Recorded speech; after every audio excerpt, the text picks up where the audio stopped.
सतत सुरू असलेल्या मुसळधार पावसाचा फटका आता ऐतिहासिक वारसालाही बसू लागलाय।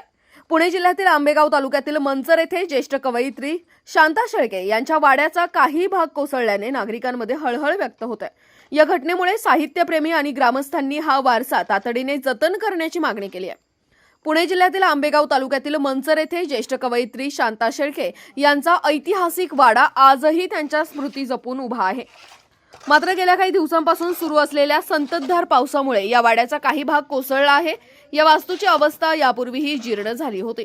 याबाबत मंचर नगरपंचायतीने वेळोवेळी दुरुस्ती आणि आवश्यक उपाययोजनांसंदर्भात सूचना दिल्या होत्या, मात्र अद्याप प्रभावी दुरुस्ती न झाल्याने अखेर पावसाच्या तडाख्यात वाड्याचा काही भाग कोसळला।